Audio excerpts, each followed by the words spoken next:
Sagalee Waaqayyoo sadarkaa guddina jireenya hafuuraa amantootaa yookaan tajaajila yookaan waamamaaf waamaa tokko jechuu dandeenya itti guutuu dandeessu jechuudha. Sadarkaa jireenya guddina hafuuraa kan tajaajila kan amantootaa kan geggeessaa kan maanguddoo waldaa jechuu dandeessu. Iddoo kanarratti Phexros ergaa jajjabaa dubbata. Phexros eenyu akka ta'e waan lamaan tokkoon isinitti hima. Phexros ergaa kana barreessu bartuu Yesuus Kiristoos ture kan qurxummii qabaa ture. Akkasuma immoo nama baay'ee Yesuus Kiristoosin jaallatuu fi akka gaariitti dhoksaan sagalee Waaqayyoo isaaf ifeedha. Bartoota keessaa nama baay'ee ariifatuu fi nama baay'ee gaafachuufis deebisuufis dura jirudha. Kanaaf nama baay'ee jaallatamaadha. Dhumarratti haalli tajaajila isaatii yookiin immoo akka inni itti ergama isaa xumuree akka Yesuus Kiristoositti tun ta'in akka gooftaa kootti tun ta'in gadi galagalchanii nafanniftanii wayyaa jedheetu xumure. Gadi galagalfamee fannifamuudhaan ajjeefamee xumuratee jechuudha. Kanaaf jalqaba Phexros irraa haala dinagdee isaatii yommuu ilaallu gadi bu'aa akki waamamuu isaatii garuu waamamuu irraa jalqabee nama guutummaa guutuutti converted ta'e nama jijjiirame ta'uusaa dhumarratti immoo gidduu keessatti yommuu dhuftanii ilaaltan haalli amantii isaatii bu'aa baay'ee yoo godhate illee raafama baay'eetu irratti ka'ee ture. Afurri gooftaa garuu Phexros jabaadhaa Yesuus Kiristoos jecha amantiin keessan akkan sochooneef seexanni isin gingilchuuf jira, seexanni isin qoruuf jira, amantiin keessan qoramee gingilfamee ilaalamuuf jira. Ani garuu akka amantiin keessan hin mixiqneef isinii kadhadheera Phexros jabaadhaa jecha Yesuus Kiristoos baataama dhumarratti goolabbii gaariidhaan xumure Phexros. Kanaaf ergaa kana barreessa. Waa'ee challenge keessa darbee fi wal'aansoo hafuuraa keessa darbee attamitti spiritual growth nama attamitti akka guddatu namni hafuura attamitti akka guddatu namni Kiristoos wajjin attamitti hamma dhumaatti akka dhaabachuu qabu gaarii godhee ergaa Phexros duraas ila sadammafaas barreesse jechuudha. Kanaaf ergaa kana yommuu qorannu waan keessa darbee waan wal qabatuuf baay'ee nu fayyada. Ergaa isa lammaffaa kana keessatti waan gurguddaa sadii bu'uura yeroo hundumaa ergaa Phexros isa lammaffaa irra dubbisnu wanti gurguddaan sadii bu'uura. Inni jalqaba qorumsa keessatti jabaatanii dhaabachuudha. Gidiraa keessatti qorumsa attamii keessatti waamicha ofiitti jabaachuudha. Isa fo'amtanitti isatti waamamtanittis jabaadhaa dhaabadhaa jedha. Jabaatanii dhaabbachuudha. Kana duukaa obsa barbaachisaa. Jabaatanii dhaabbachuu keessa wantoonni jiran addina keessa jira. Isa keessan namu. Garuu waan lammaffaa inni tokkoffaa maal jenne? Jabaatanii dhaabbachuu qorumsa keessatti. Inni lammaffaa Yesuus Kiristoosiin isa dhufu. Yesuus Kiristoosiin isa deebi'ee dhufuudhaaf jiru sana akka isaan amanatanidha. Amanannaan isaanii warri biyyoota diidaatti faca'anii jiran warri biyya kuni biyyi inni barreesseef kuni amma akka isheen Turkii taate dubbata. Eeshiyaa Maayinirii akka isheen taate achi keessaa immoo har'a Turkii akka isheen jedhamtu. Warroota achi keessa faca'anii jiran ilaallata. Sagaleen kun addumatti. Warra amanan Yesuus Kiristoosin fayyisaa lubbuu isaanii godhatanii fudhatan. Garuu biyya sana keessatti sababii amantii isaaniitiif ari'atamni gurguddaan kan isaan irra jiruutti isaaniif barreessa ergaa kana. Isaaniin maal jedhani jalqaba maal jedhanne qorumsa keessatti jabaadhaa dhaabadhaa kan jedhudha. Lammaffaa maal jenne Yesuus Kiristoosinirraa abdii keessan kaawwadhaa Yesuusin amanadhaa kan jedhudha. Inni jabaan addina keessa jiru amanadhaa amanaa isheen jettu jabduudha. Ishee jechuudha kan nuyi amma ilaallu. Amaa'uu hundumaan amaa jedha lakkoofsa 5 irratti yoo argitan. Kutaa ammaa kana lakkoofsa 5 irra. Ammas amaa'uu hundumaan amaa amantii qabdan gaarummaan argisiisaa jedha. Pointiin lammaffaanii waan isaan gochuu qaban amantii isaanii Yesuus Kiristoos irratti jabeessuudha jechuudha. Yesuusin amanachuudha. Dhuma sagalee kanarra yoo dhattanii sadaffaa irratti yoo ilaaltan maal jedhaa aarsaanii nuu kaffalame. Aarsaan waa'ee keenyaaf kenname. Yesuus Kiristoosidha waan ta'eef jedha. Aarsaa biraatu hin ta'in. Waan biraatu hin ta'in. Kan isin dubbattaniif, kan isin lallabdan, waa'ee seeraatu hin ta'in, waa'ee ayyaanichaa ta'uu qabaa jedha. Dhumarratti ayyaanaan fayyitan isa jedhu irra dhaaba. Ameen. Seerarra utuu hin ta'in, effartii ofii keessanirra, amaatii ofii keessanirra utuu hin ta'in, fakkeenya lakkoofsa irratti maal jedha? Make effort jedha afaan Ingiliffaasaa. Baay'ee danqi. Dadhabi dafqa xuruurfan akka jechuuti. Make effort isheen jettu kun amantiin keessan ilma Waaqayyootiin erga ta'e itti jabaachuu qabdu. Dhumarratti immoo waan biraatti hin dabalinaa amantii keessanitti.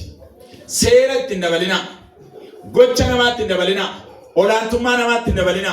Gooftummaa namaa fi beekumsa namaatti hin dabalin maal godha? Ayyaanicha qofa yaadadhaa jedha. Ayyaanichi isin fayyise. Ayyaanicha fudhattan immoo jedhamini Phaawulos akkuma fudhattanitti tola dabarsaati maal godha? Kenna jedheetu yaadi godhee nutti himaa jechuudha. Dhumarratti waa'ee ayyaanaati. Egaa kutaa guyyaa har'aa yommuu jalqabu isa dhumaarraan jalqabaan immoo waa'ee ayyaanaarraa. Kutaa kanaa yommuu dubbistan boqonnaa tokko lakkoofsa 3 irraa kaastanii hamma 12tti yeroo dubbistan ergaa gurguddaa 3 of keessaa qaba. Inni amma laallu har'aaf torbanarraa ishee kana jechuudha. Ergaawwan 3 kana.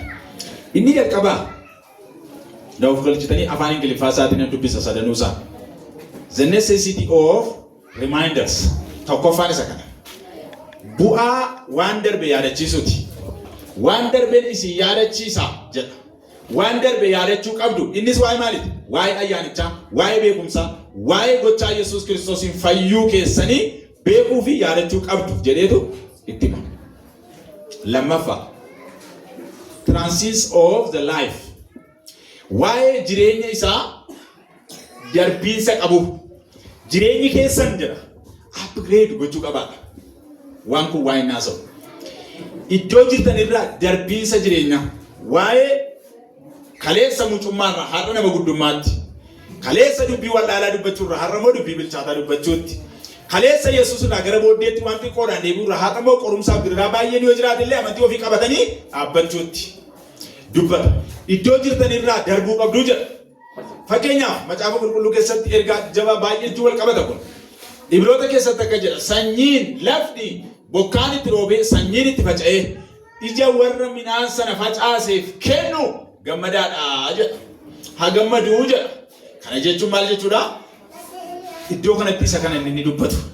Ayyaana Waaqayyootiin fudhatamtanii, ayyaana Waaqayyootiin guuttanii yeroo hundumaa warra dubbichuma fudhatan duwwaatu ta'e warra kennanis ta'uu qabdudha. Upgrade inni jedhu isa kana jechuudha. Guddachuu of jijjiiruu. Iddoo ofii haaressu inni jedhu guyyaa hundumaa waaqeffataa duwwaatu ta'e guyyaa hundumaa fuula Waaqayyoo dhufanii jilbeeffachuu duwwaatu ta'e isas hojiitti hiikuu danda'u jechuudha. Amala jijjiiramaa qabaachuu jechuudha. Waldaa dhufuu yeroo hundumaa bartee utuun ta'ini jireenya ta'uu qaba. Inni darba inni jedhu kuni darbuu qabdu inni jedhu transit of the life. Isheen jettu maal jechuudha? Jireenyi keessan yeroo hundumaa guddachaa si qaareemuu qaba. Yesuusin jaallachuurraa isa duriirraa dhiphinni keessan gidiraan keessan yommuu dabalu Kiristoosin jaallachuu keessanis dabalaa dhufu qaba. Sabni sun qorumsiif gidiraan baay'een itti dhufee waan jiruufi akka salphaatti booddeetti deebi'uu danda'a. Kanaaf maal ittiin jechaa jira? Kana dhiphina kana keessatti guddachaa deemaa jedha. Gidiraa keessatti guddachaa deemaa, baricha keessatti guddachaa deemaa, harar keessatti guddachaa deemaa nuun jedha nuunis. Ameen. Iddoo jirutti guddachaa akka deemnuuf gooftaan nu haa gargaaru. Guddadhaa jedha sagaleen kun. Namni Waaqayyo Phaawulos ergaa inni barreessu tokko natti tola. Yommuu mucaa akka mucaattan dubbadha, akka mucaattan yaada, akka mucaattin sababii kennaa. Amma garuu erga nama gahaa ta'e akka mucaatti yaadu, akka mucaatti dubbachuu, akka mucaatti sababii kennu dhiiseeraa jedhaan. Amma nama gahaa ta'eera jedha. Kanaaf kana gaanni sadarkaa guddina jireenya hafuuraa amantootaa inni jedhu guyyaa hundumaa ofii keenyaaf guddachaa deemuu qabna jechuudha. Ishee kana gaarii goonee haa qabannu. Sadaffaa preparation for the future. Waa'ee waan duraatiif maal ta'a jedha? Qophaa jedha. Waa'ee dura keessanii predict gochuu danda'a. Waa'ee dura keessaniitiif qophii godhaa. Aggaammi godhaa. Egeree keessanii borii akeekuu danda'a jedha. Boriin keessan akka har'aa miti, har'a garbicha, har'a gadi qabamoo, har'a sababii amantii kanaaf ari'atamoodha. Bor garuu jedha Yesuus Kiristoos wajjin akka mootan beekuu qabdu. Dhumi keessan ulfina. Dhumi keessan mootummaa Waaqayyooti. Dhumi keessan Kiristoosii wajjin mo'uudha jedheetti. Waa'ee boriif qophaa'aa jedha. Qophii egeree jettanii qabachuu dandeessu. Kana sadeen keessa adeemnaa jechuudha. Toleeqa yaadachiisuu inni jedhu maal jechuu akka ta'e dhufna. Maal yaadachiisaa inni jedhu inni jalqabaa isa dhumaa silaatti dhufna. Waan sadii jenne sila. Jabaatanii akka dhaabatan, Kiristoos irratti amantii isaanii akka jabeessan, ayyaanaan akka fayyan akka beekan. Sadii guutummaan isaa. Kutaa kana keessatti immoo yommuu dhufnu waan sadii Kutattiin ammaa immoo waan sadii nutti himti. Tokkoffaa eenyu natti himaa?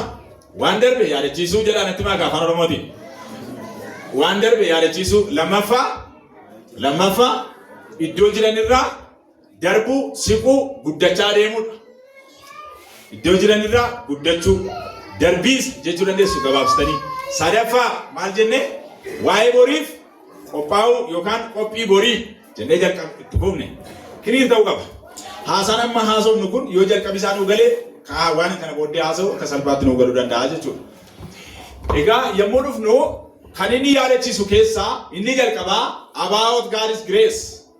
Waa'ee ayyaana Waaqayyoo yaadachiisa. Inni isin yeroo hundumaa yaadachuu qabdan qorumsa keessatti, gidiraa keessatti tuffatamuu fi ari'atamuu amantiin keessatti cafaqamuu gadi qabamuu keessatti ayyaana Waaqayyoo yaadachuu qabduu jedha. Namni Waaqayyo Phaawulos waa'ee kana yommuu dubbatu ayyaana isa Kiristoos naa kennee nan danda'a. Ergaa warra Qorontosiif barreessu keessattis maal jedha? Dhiphina nurra ga'e, gidiraa nurra ga'e, qorumsa nurra ga'e hundumaa keessatti karaa isa nu jaallatee Yesuus Kiristoos moo'icha hin arganna jedhee dubbata. Kana keessa jira boodatti dhufna. Gara dhumaa irratti. Karaa isa nu jaallatee Yesuus Kiristoos waan nurra ga'e hundumaa irratti maal qabna? Moo'icha qabna jedhee dubbata. Kanis yaadachuu qabdan ayyaanichaa jedha. Waa'ee ayyaana isaa wangeela akka lallabnuuf ija jabina nuuf kennuuti jettanii barreessitu. Kan inni nu yaadachiise jettanii jala murtanii, kan inni nu yaadachiisu jettanii jala murtu tokko jettanii tokkoffaa irratti waa'ee ayyaana isaa wangeela akka lallabnuuf ija jabina nuu kennu. Ayyaana isa kam? Ayyaana isa cubbuu hojjechiisu miti. Ayyaana isa abaaru miti. Ayyaana isa tuffatu miti. Ayyaana isa of tuuluuf ana caalaa hordofaa koo ta'e jedhu miti. Ayyaana isa kam beektu? Ayyaana isa wangeela nu lallabsiisu. Wangeelli moo wangeela eenyuti? Wangeela Yesuus Kiristoos. Kiristoosin fakkaachuutti isa nama guddisu jechuudha.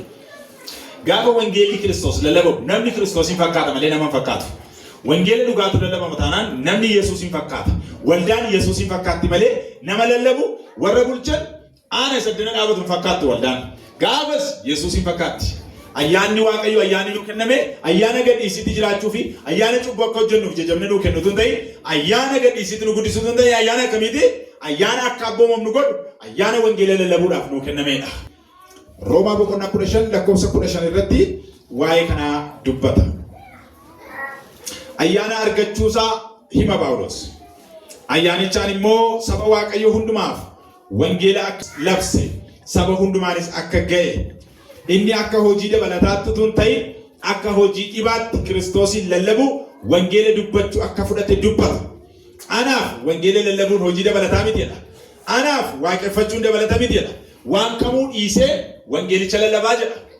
Si'a tokko Waaqayyoo kan hojjennu akka waan yeroo dhabnu gaafa hojiin isin hin muddine dhuftu minis waldaa. Gaafa hojiin isin muddine hojjettu. Gaafa hojiin isin muddine tajaajiltu. Sagalee Waaqayyoo garuu kan jedhu akkas miti. Isa caaluu sagalee Waaqayyoo godhattaniitu yoo taatan yeroo keessan isa baay'ee mi'aa sanarraati Waaqayyoof laattu. Gara biyyaatti durii akkas jedhan.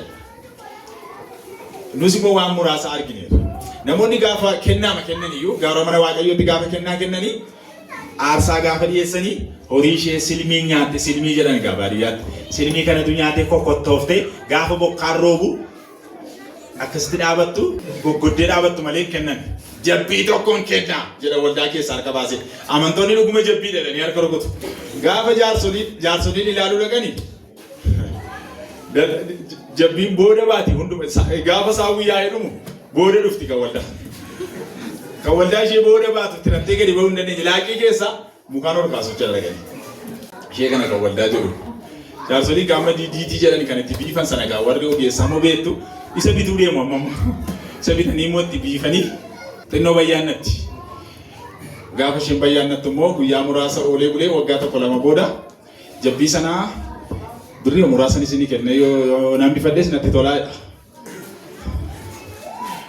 Amma ofeete nuu kennee dhugaa jaarsolii. Jaarsolii tokko immoo adagaadha waan ta'eef hin danda'amu.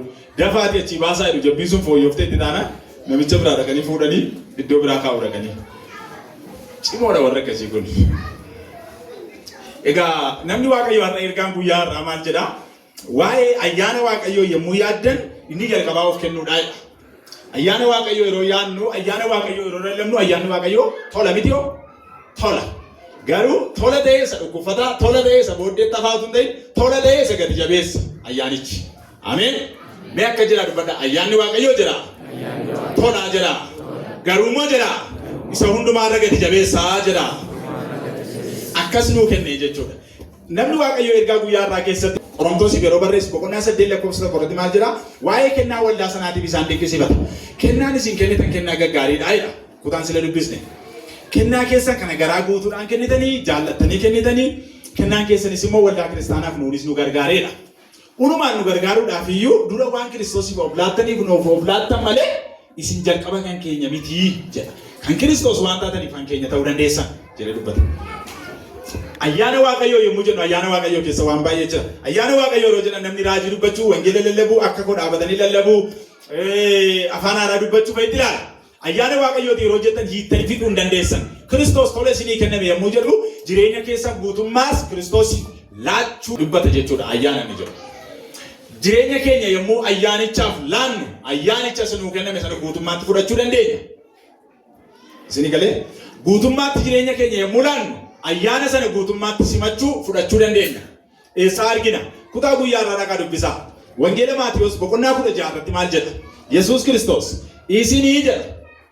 Namni jireenya isaa oolfachuu barbaada. Jireenya isaa maal godha? Hin dhaba. Isin bartuu koo ta'uu yoo barbaaddan warra kana gootu jedha. The quality of the disciples warroota jedhaman keessaa waan sadii yeroo hundumaa qualitiin ka'inaan bartuu Yesuus Kiristoos keessaa qualitiin ka'inaan yeroo hundumaa waan sadii jalqabarra jira. Tokkoffaa eenyu natti himaa? Tokkoffaa inni jalqabaa deny yourself. Ofii kee maal gochuu?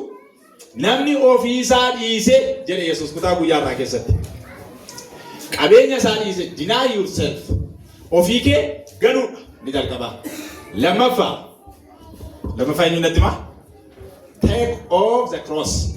Fannoo baachuu. Fannoo baachuudha lammaffaan. Sadaffaa kutaa guyyaa irraa keessatti dubbata. Namni ana duukaa bu'uu yoo barbaade waan ofii isaa isa barbaachisu dhiisee jedhe Yesuus Kiristoos tokkoffaa dhiisee. Lammaffaa fannoo ofii isaatii baatee. Sadaffaa follow me. Follow to Jesus. Always. All the direction. Karaa hundumaan yeroo hundumaa Yesuus maal gochuudha? Hordofuu jechuudha. Tokkoffaa of ganuu, lammaffaa fannoo baachuu, sadaffaa Yesuusin hordofuudha jechuudha. Yesuusin hordofuu isa jedhuu dhagaanni Phexros haasa'u. Yommuu Yesuus Kiristoosin hordofuu irra geessan waan hundumaanii sittaniitu jechuudha. Hordofaa Yesuus Kiristoos jechuun isa dhumaati. Nuyi bartuu Yesuus Kiristoos yoo taane yeroo hundumaa xuxuqqaa biraarraa bilisa. Namni karaa barbaades isinaa hiiku akka barbaadettis isinaa fudhatu biyyi lafaa iddoo barbaadettis isin yoo isin safaree akkuma bartoonni Phexros fa'aa Yesuus duukaa bu'an waldaan kun nagaa Yesuus duukaa bu'uu qabdu. Waan jirtaniin utuu of hin ilaalin utuu of hin safarin ni jalqabaa ayyaana yaadachiisa. Roomaa boqonnaa 11 lakkoofsa 13 irratti argattuu dandeessu. Roomaa boqonnaa 11 lakkoofsa 13. Itti fufee Roomaa boqonnaa 12 lakkoofsa 3. Roomaa boqonnaa 12 lakkoofsa 3 irrattis of ganaa of dhiisaa jedha. Sila maal jenni? Of kenninee ayyaanicha guutuu sana fudhanna. Guutummaa kenninee guutummaa fudhanna. Muraasa laannee ayyaanicha guutuu fudhachuu hin danda'amu jechuudha. Yeroo keenya xiqqoo tokko Waaqayyoof laannee kadhannaa xiqqoo tokko kadhannee hin danda'ama yaa baay'ina kadhannaa irratti hundaa'u gochaa Waaqayyoo garuu barbaachisa. Soomaaf sagadi maal barbaachisaa? Fuula Waaqayyoo guyyaa guutuu turanii Waaqayyoon kadhachuun maal barbaachisaa? Hojii madhaabuudha malee kan jedhan jiru. Ijoollee waan hojii hin qabneef kadhatu malee jechuu danda'a namni dhoksaan hafuuraan galleef. Yesuus Kiristoos guyyaa 40 halkan 40 maa kadhate? Hojii dhabeeti. Waan hojii hin qabneefi. Yommuu diinni seexanni isa gaafatu immoo ani hojiirra jira abbaan koos hojiirra jira jedhee deebise Yesuus. Nama hojiirra jiru kadhata, nama hojiirra jiru tajaajila, nama hojiirra jiru waldaa dhufa. Nama hojiirra jirutu isa Waaqayyo jiru raawwata. Hojiirra jira jettanii amanuu qabdu. Ameen. Roomaas kanarraa dubbisaa kutaan isinii keekkennu kana booda dubbistu. Meeqa fartise jedhutti dhufne amma. Ayyaana sanaan maal taatan jedha. Ayyaanichaan fayyitan ayyaanicha yaadachuu qabdu. Jiraachuu keessaniif, ooluu keessaniif yeroo hundumaa dadhabaa, dafqaa meeqeffarti daqi hojjedhu cichoomi ciniinnadhu jechuudha eegisa. Filiphisiyoos boqonnaa 2:12 dubbisnu akka jedha hojii fayyina keessanii wajjin walii galuu dhimmaati hojjedhaa jedha. Hojii fayyina keessanii wajjin walii galu jechuun ayyaana waaqayyootiin fayyifamtan waan ta'eef jedha. Ayyaana waaqayyootiin waan fayyifamtaniif hojii fayyina keessanii wajjin walii galu malee hojii biraan hojjetinaa. Hojii fayyina keenya wajjin walii galu maal inni beektu? Kiristoosiin fakkaachuudha malee gad deebisuudha malee ijoo hojii hafuuraatiin guutamuudha malee wantoonni kaanii kan keenya miti jechuudha. Warroota maqaan isaanii dha'uun namatti hin tolle. Isaanii yoo maqaa isaanii waamnaa miti. Ijoollee ifaa ergitaanii nu ifa keessa jirra. Ifa keessatti immoo dukkanni humna qaba. Sobni humna qaba. Dhugaatu nu bira jira. Sobni nu bira jira hin jiru jechuudha. Jaalalatu nu bira jira. Jibbi nu bira hin jiru jechuudha. Walii fo'uutu nu bira jira. Waladheessuun maqaa wal balleessuun nu biratti hin hojjetu jechuudha. Kiristoos nu jaallate nu keessa buufata. Kanaaf namoota biraas hin jaallanna. Sagaleen kun kanuma. Hojii fayyina keenya wajjin walii galu hojjechuu qabna. Dhaamaatiin keenya jettanii barreessitu tokko jettanii jalqabdu. Amantii irratti bu'uureffamuu qaba. Dhaamaatiin keenya amantii irratti bu'uureffamuu qaba. Warroonni kaanii dhimma isa jedhu kana barbaada isa jedhu kana maalitti barbaadu? Nyaachisuu, obaasuu, isa rakkate nyaachisuu, isa daare uffisuu gaariidha kun. Garuu kiristaanotaaf fayyina jalqabaatu hin ta'in lammaffaadha kun. Hojii nama fayyeeti. Kanaaf amantii biraarraa dogoggoraa jechuudha. Wantoonni jiran Kiristoos wajjin adeemuu hin danda'u. Nu biratti Yesuus Kiristoos kan jedhe isa jalqabaa amantiidhaan fayyitu. Erga fayyitanii ayyaanicha fudhattu. Ayyaanichi immoo birmaduu isin baasa. Birmaduu erga baatanii immoo hojii gaarii hojjechuudhaaf warra jiraatan taatu. Kanaa jechuudha. Malee dubbiin amantii dubbii bilbilii mataa miila hin qabne miti. Tokko tokkoon baallee mataa isaatii qabaa jechuudha. Egaa asittan isin fida. Isa lammaffaa Phexros boqonnaa 1:5 irratti argattu. Dhaamaatiin keenya yookiinis immoo inni nuyi itti dhimmuu qabnu attam ta'uu qaba? Amantiidhaan ta'uu qaba. Ibroota boqonnaa 11:6 amantii malee eenyuyyuu Waaqayyoon gammachiisuu hin danda'u jedhee dubbata. Amantiin maal akka ta'e asirratti ibsa. Egaa Ibroota boqonnaa 11:6 irratti amantii malee Waaqayyoon gammachiisuun hin danda'amudha. Amantiin ni jedhamu kun egaa dhannee dubbisna lakkoofsa 5 irratti. Ammallee lakkoofsa 5 irra jira. Lakkoofsa 5 irratti maal jedha? Ammas dhama'uu hundumaan dhamaa'a. Amantii qabdan gaarummaan argisiisa. Gaarummaa keessan beekumsa argisiisa. Amantii qabdan ni jedhu balballi nu ittiin lidhu yeroo hundumaa amantii ta'uu qaba. Hojii kamiifuu tajaajilaaf iyyuu mana Waaqayyoo geggeessuuf Waaqayyoo wajjin jiraachuuf biyya lafaa mo'uudhaaf waan isin gootanii jedha saba sana. Amantiidhaan balbala banachuu qabdu. Amantiidhaan lixuu qabdu. Amantiidhaan isinii banamu. Amantiidhaan mootu jedhee dubbata. Amantii qabdan. Amantii hojiitti hiiku jedhama gaaffiin kun. Amantii hojiitti hiiku jedhama lakkoofsi 5 kun. Amantii qabdan jedheeti wantoota baay'ee tarreessa. Amantii qabdan gaarummaadhaan argisiisa. Gaarummaa keessan beekumsa argisiisa. Itti dabaltanii jechuun maal jechuudha? Amantiin keessan hiikamee dhumuu. Amantiin keessan hojiitti yoo hiikame baay'eedha jedha. Isa tokko tokkoon tuttuquu yaalla. Amantii sana hiina xiqqoo. Amantii maal jechuu akka ta'e amantiin kun heddii akkas baay'ata ta'e. Amantiin kun hin dhumu heddii ta'e jecha gabaabduudha. Garuu Phexros warra rakkina keessa jiraniif ari'annaa keessa jiran amantoota gooftaaf bulan warra Yesuus Kiristoosin dhaggeeffatanii amantii gaarii godhee itti hime. Kanaaf ishee xinnoo dhukkubsinee ilaalla. Amantiin jettanii Galaatiyaa boqonnaa 5 lakkoofsa 6 yoo argitan jaalalaan ta'a jettu. Galaatiyaa boqonnaa 5 lakkoofsa 6 amantii jenne miniire jaalalaan ta'a. Jaalalaan jechuun namni na dinqisiisee Yesuusitti amaninaan jechuun qabu. Ani jaalladhee natti tolee Kiristoositti amanuun qaba. Namni ofiisaa kenne namni ofiisaa gane bartuu koo ta'aa jedhe Yesuus Kiristoos immoo. Attamitti dirqamaan utuu hin ta'in jaalalaan. Iddoo kanarratti isa kana dubbata. Galaatiyaa boqonnaa 5 lakkoofsa 6 Kiristoos Yesuusiif amantii jaalalaan hojjetutu gatii qaba malee dhanna qabachuu fi dhanna qabachuu dhiisuun gatii hin qabu. Yesuusii fi amantii jaalalaan hojjetutu gatii qaba malee Dhanna qabachuu dhiisuun hojii hin qabu. Kanaafi warri dhanna qabachuudhaan fayyitu isiniin jedhanii dogoggoree jiru waan ta'eef inni jalqaba maal yaadachuu qabdu? Inni jalqaba ayyaana yaadachuu qabdu. Ayyaanichi immoo seericha jalatti utuu hin ta'in dhanna qabachuu fi ulaagaa namaa jalatti utuu hin ta'in maal jalatti nu qaba jechuudha? Amantii jalatti nu hidhaa jechuudha. Amantii keessa jiran amantiidhaan qabamna. Ayyaanaan akka fayyinee dhugaa baana. Seerota biyya lafaa warroota Kiristoosiin morman ofirraati dhorkuu qabna jechuudha. Maal jenne Galaatiyaa boqonnaa 5 lakkoofsa 6 irratti maal jenne? Amantii jaalalaan hojjetutu gatii qaba jenne. Amantii jaalalaan jettanii hiitu. Yesuus duukaa bu'uun jaalalaan jettanii barreessitu. Coftuu keessatti. Karaan ittiin amantiidhaan ayyaana Waaqayyootti guddannu maal akka ta'e Galaatiyaa boqonnaa 2 lakkoofsa 21 irratti dubbata. Ayyaana Waaqayyoo gatii dhabsiisu namni qajeelaa ta'e kan lakkaa'amu seeraan utuu hin ta'in Kiristoositti amanuudhaan jedhee dubbata. Ayyaana Waaqayyoo gatii dhabsiisu namni qajeelaa ta'e fuula Waaqayyootti kan lakkaa'amu amantiidhaan malee seera eeguudhaan miti jedha. Seericha isaan jedhan sana seera inni jedhu. Malee Waaqayyoon jiraachuun seera mataa isaatii qaba. Isa isaan ulaagaa isaan jedhan sana. Booda dandeen dubbifna. Iddoo kanarratti hojii ergamootaarraa. Isinii maaliif ba'aa hin malle ba'aa abboonni keessan iyyuu baachuu hin dandeenye nuufi ijoollee keenya irratti feetu seeraan utuu hin ta'in ayyaanaan akka fayyine lallabna jedhe Phaawulos. Ayyaanaan akka fayyine beenna. Kiristoosii wajjin jiraachuudhaaf sana godhii kana godhii tokkollee barbaachisu. Sangaa akkasii fidii, horii akkasii kennii, dhibba fidii, kuma fidii, abbaan kumaa hiriirii, abbaan dhibbaa hiriirii hin hojjetu.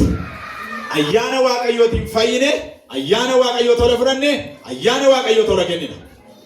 Sagalee Waaqayyoo bilisa yeroo hundumaa. Dubbii Waaqayyoo dubbii ba'aa nurra kaa'u miti. Waaqayyoo asiin nu gargaaree asiin immoo ba'aa nutti hin feene. Amma biyya lafaa irratti akkasi. Namni karaa tokko si gargaaree naan karaa tokko gargaaramuun isaa dirqama hin shakkin. Har'a si gargaaraa dha taanaan boora akka gargaartu beekaa gargaarami. Namni akkasuma waan ta'eef. Namni har'a oolmaa si oole oolmaa sirraa barbaada. Waaqayyo bira garuu akkas miti. Kiristoos bira fayyinni keenya firiidha. Gadhiifamaa hamma bara baraatti kun. Kana garuu attamitti hedduu jedha namni Waaqayyo. Amantiidhaan eeguu qabdu jedha. Amantiidhaan eegaa. Dubbii sila jalqabarratti dubbanne sadan sana yaadachuu qabdu. Yeroo hundumaa haasaan amma haasofnu kuni ergawwan sana dubbiiwwan gurguddaa sadan sana yaadachuu qabna. Qorumsa keessatti dhaabachuu, Kiristoos irratti amantii ofii jabeessuu, ayyaana Waaqayyoo lakkaawwachuudha. Fayyina keetiif amantii yommuu qabaattu ayyaana Waaqayyoo lakkaa jiraachuu qabda. Ameen. Ani mudaan qaba. Eeyyee. Ati mudaa qabda. Eeyyee. Qulqulluun bakka koo bu'ee mudaa koo balleesse garuu jira. Ani garuu Yesuus Kiristoosiin guutuudha. Ameen. Luuter waan barreessu keessaa barreeffamni barreessu natti tola baay'ee. Garuu yeroo hundumaa yoo nama takka jedhe jettuu gaarii miti waan ta'eef waan Yesuus lallabda malee. Sima tokko amanaa, sima tokko namni tokko sima tokko siineeriidhaa, sima tokko immoo qulqulluudhaa. At the same time, righteousness and the sin jedhee. Namni tokko sima tokko cubbamaadhaa, sima tokko immoo qulqulluudhaa. Immediately. Yoo garaasaa diinaaf kenne sima tokko cubbuudhaan kufa namni already Waaqayyo irraa adda fakkaata. Yoo qalbii isaa gooftaadhaaf kenne akkuma Phexros si'a tokko sammuusaa banameeti. Sammuusaa qalbii isaa banamee ati Masiihii ilma Waaqayyoo isa jiraataa waaqarraa dhufteedha jedhee dubbata jechuudha. Galaatiyaa boqonnaa 2 lakkoofsa 21 dubbistan egaa isa kana nutti dubbata. Amantii ofii eeggachuu irratti ta'uu qaba. Iffartiin ni jenne. Amaatiin ni jedhu amantii kee eeggachuu irratti ta'uu qaba. Si'a tokko jecha kana si jechisiisu nama si bira jiruun amantii kee eeggadhuu jedhaatti mana. Lakkoofsa 9 irratti argitu kana. Asani simbira. Macaafa hojii ergamootaa boqonnaa 15 lakkoofsa 10. Amma ba'aa abboonni keenya nuyis baachuu hin dandeenye gatiitti amantootaa irra kaa'uun maaliif Waaqayyoon qortu jedha. Hojii ergamootaa boqonnaa 15 lakkoofsa 10 amma 11tti. Maaliif ba'aa nuyi baachuu hin dandeenye nurra dheessu? Fayyuun waan biraa maa jettu? Dandeenyeen baaf noori. Fayyinni tola. Ameen. Fayyinni tola. Warra kaaniin gurra isaaniitiin tolu waan akkasii gaafa lallabamu illitu gurra isaanii. Lakki waa yookiin innis gaarii dheeduun. Sagaleen Waaqayyoo amma fayyina barbaachaaf amaatiin ati gootu inni jalqabaa waan Waaqayyoon sitti himu amantii irratti ta'uu qaba. Horii kuufadhee namicha amantii bira qabu bira dhaqaan hin hojjetu wangeela keetti. Amantichuma qabaachuutti farti gochuu qabda. Dabqa buusuu qabda. Dabqa fuula keenya adduun amantii irratti sin hojjeta obboloota ko. Girdaa baay'ee keessa darbuudhaan qoromsaa attamii keessa darbuudhaan mootummaa Waaqayyootti galuun nuuf ta'a jedhan warri hojii ergamootaa keessatti. Lukaas yeroo barreessu akka jedhe barreessa. Qorumsa baay'ee girdaa baay'ee keessa darbuudhaan amantichaaf ayyaanicha qabannee jireenya bara baraatti galuun nuuf ta'a jedha. Dhamaatii keessan obboloota ko amantii irratti hamma. Mee dhimmitanii beektu moo amantii kennaa dhattanii ma darbitu? Amantii kennaadha namicha tokko amantii kenname namicha tokko naaf kenname sanaaf kenname lakki dubbiseen darban. Maqaa isaatti amanuu irra ga'uun bilchina. Maqaan Yesuus Kiristoos Yesuus kanaaf hunda isaaniitiif maqaa kootiin jedhe seexanoota baaftu. Maqaa kootiin warra dhukkubfatan hin fayyiftu. Maqaa kootiin warra du'an hin kaaftu jedhee nuu kenne Yesuus Kiristoos. Waan nama ajjeesu yoo isin kennan iyyuu isin miidhuu hin danda'u. Torbaan qabaaf aangoo diinaarree jechuudhaaf haboo qabdu. Ameen jedhaa guddisaati. Amantiitti guddadha. Amantiitti aduu. Lallabuun amantii barbaada. Hojjechuun amantii barbaada. Maatii gidduu oolanii buluun amantii barbaada. Seexanni yeroo baay'ee wanta itti nama sodaachisu fida. Amantii barbaada isa dhoobbisa. Hinduu taa'ee Yesuus Kiristoosiin yeroo itti barreesse. Hinduu ta'a hin jiraattu bori hinduu ta'eetu xalaa barreessee ergee fi itti kenne Yesuus Kiristoositti fidaniiti. Xalaan kun si barraa'eera dubbisi jedhanii itti kennina dhaamsa fidanii. Bori hinduu ta'a kan jedhudha. Jennaa Yesuus Kiristoosiin lakkii jedheen. Har'aa fi booda hojii keenya hin hojjennaa jedhe. Iftaan immoo deemsa keenya itti fufnaa jedhe. Waan Yesuus haasa'e sun du'atti dabarfamee kennamuu foonii akka inni itti lakkaa'e argitanii. Inni yeroo isaa haasa'eeru lakkoofsa fooniiti. Booda yeroo muraasa booda lafa jiraattu foonii ni jechaadha. Yesuus Kiristoos immoo kan inni jechaa jiru har'aa booda iftaani waan fooniin amma jirrutti hojjechuu qabnu hin hojjennaa. Iftaan immoo deemsa keenya itti fufnaan immoo kan bara baraati. Ameen. Diinni keessa wanti xinnaa lakkaa'a. Ati garuu jireenya bara baraa qabda. Efesiyoon boqonnaa 2 lakkoofsa 8. Isin ayyaana Waaqayyootiin karaa amantii fayyifamtan. Inni immoo kennaa Waaqayyooti malee gochaa ofii keessanii miti. Efesiyoon boqonnaa 2 lakkoofsa 8. Galaatiyaa boqonnaa 2 lakkoofsa 16. Nuyi Kiristoositti amanuudhaan qajeelota taane malee seera eeguudhaan miti jedha. Yeroo ammaa kana gaa qajeelfamni sagalee kana keessatti nuu kennamee jiru amantii ofii irratti jabaachuu amantii ofii irraa goruu dhiisuudha jechuudha. Amantii ofii irraa goruu dhiisuu inni jedhu maal jechuu akka ta'e mee ilaalaa. Amantii ofii irraa goruu dhiisuu salphina jettanii waan mataa keessa irratti dhufe achirraa kaa'aati kutaa macaafaa duratti barreessa akkasitti jedhaati hiikaa achirraa kaa'a barreessaa warra barreessitan. Faarsaa boqonnaa 40 lakkoofsa 4 akka jedha. Namni Waaqayyoon amanannaa isaa godhatu warra of bobbokossanittis warra amantii isaanii gananii soba duukaa bu'anittis kan hin gorin haa gammadu jedha. Namni amantii isaa eeggate namni warra sobaa duukaa hin gorin warri barsiisa sobaatiin hin burjaajeen haa gammadanii warri amantii isaanii eeggatan haa gammadanii. Faarsaa boqonnaa 116 lakkoofsa 10 yeroo ani guddisee rakkadheera jedhetti iyyuu amantii koo jabeesseen eeggadhe. Jabaadhee rakkadheera jedhee yaada garuu amantii koo jabeesseen eege jedha. Ameen. Humni jabeessee sin dhaabu siniif alaatamu. Amantii koo jabeesseen eege jedha. Hin mittiqne. Amantii hojii hojjetu dubbata jechuudha. Amantii hojii hojjetuu fi amantii dinqii fiduu danda'u. Maatiyoos boqonnaa 8 lakkoofsa 10. Dhuguman isiniin jedha ani Israa'el keessatti illee eenyu biratti iyyuu amantii guddaa hammasii kana argeen beeku Yesuus Kiristoos. Amantii guutuun hojii gaarii fiduu akka danda'u. Amantii hir'uun dhiibbaa yookaan balaa fiduu danda'a. Maatiyoos boqonnaa 8 lakkoofsa 26 isin yaa warra amantii hir'uu maaliif sodaattan jedha Yesuus Kiristoos. Gararraatti yommuu argitan wangeela Maatiyoos kana irratti dubartittii sana yommuu dinqisiifate amantiin akkasii hin jiru hojii hojjeta amantiin akkasii hin jiru dinqii fida amantiin akkasii hin jiru dhukkubataa fayyisa jedha Yesuus Kiristoos. Hurraa sana hin nyaatu hurraa harca'ee sana hin nyaatu jettee deebifte. Amantii amma nagahu argine Yesuus Kiristoos. Guddaadha amantiin keessa fayyiseera akka ni barbaadde siifa ta'u ittiin jedhee. Ameen. Garisittanii immoo yommuu argitan amantii dhabinni immoo akkamitti nama rakkisu argitanii. Amantii dhabinni bubbeetti kaasee qilleensatti kaasee ofirraa ifachuu dadhaban kaanii. Si'a tokko tokko namatti duula seexanni namatti duula dhukkubi namarratti duula hirribi namarratti duulama. Dandeessee dhabee Yesuus hin jettu kaate. Har'aa kaasee afaan kee hiikeera. Akkuma gargara ciisanitti bulanii ganamuu ka'uuni namoonni baay'ee. Xinnoo ishee jedhe maquu wayya biraa. Amantii barbaada. Ofirraa ifachuu qabdu. Yemmuun isin qaajjaarsisu sana ifachuu qabdu biraa. Biyya lafaa keerraa biyya kanatti immoo baay'ata waan akkasii. Baay'ata. Fachuu qabda biraa. Ollaan kee kanatu waan ta'eef. Ollaa keeti kan biraa jira sabni kan biraadha inni iyyuu kan biraadha fagoo dhiyoo irraa ni yaadu namaa jinni man qabu dhimmi keenya dhimma namaa ajini miti dhimmi keenya dhimma hafuuraati dhimma seexana loluuti ameen abbaan barbaadessa jiraatu namni barbaadessa sagadu nu garuu amantii keenyatti jabaachuu qabnaadha yommuu ofirraa ifattu si dhiisee baqata seexanni ameen amantii waaqayyo isinii falaatu gadi sittanii Yesuus Kiristoos amantii dhabina isaanii ifateeti maaliif sodaattanii jedhe amantii dhabinni akkanitti nama raasuu argitanii itti fufnee ilaalla. Maatiyoos boqonnaa 9 lakkoofsa 2 irratti akka jedha amantii hojjete. Amantii jarreen ilaalee namicha sana fayyisee jedha. Ilma koo cubbuun kee sii dhiifameera jedha Yesuus Kiristoos. Amantii jarreen ilaalee. Waldaa yommuu dhuftanii amantan taanaan ofumaan dhufnaa. Amantii jabaachuu qabdu amantii jechuu kooti. Mana oolaamoo jechuu koo miti. Namni sanbata guddaa mana oolu fayyaamin ofiiyyuu. Seexanatu nama oolcha malee namni jaallateen oolu. Waa garaa garaa namatti baay'iseeti. Seexanni immoo waan namni namaaf hin galleen gara namaan dhufu. Waan namaa galuu nama rakkisa malee seexan waan biraa uffateen dhufu seexan. Hojii waan fakkeessee gara namaa dhufa nama qoraa oolaa guyyaa guutuu. Kanaaf waldaa dhufuun dirqama. Maatiyoos boqonnaa 9 lakkoofsa 2 irratti amantii jarreen ilaalee fayyise jedha. Maatiyoos boqonnaa 9 lakkoofsa 22 irratti amantii guddaa. Maatiyoos boqonnaa 15 lakkoofsa 29 irratti amantii guddaa argitu. Lamaan irratti akka ati barbaadde siif ta'u jedheetu amantiidhaaf urgaase. Kanaaf amantiin utuu hin mamin jechuudha gabaabaatti. Amantii yommuu jennu utuu hin mamin jechuudha. Lammaffaa amantii jechuun utuu hin mamin jettanii barreessitu. Amantii utuu hin mamin. Maatiyoos boqonnaa 21 lakkoofsa 21 utuu hin mamin yoo dubbattan muka kanaan buqqayyoo jettaniin ta'a. Amantii jechuun waaqayyo irratti of dhiisuu jechuudha. Waaqayyo irratti of dhiisuu amanachuu. Maarqos boqonnaa 11 lakkoofsa 22 waaqayyotti amantii qabaadhaa.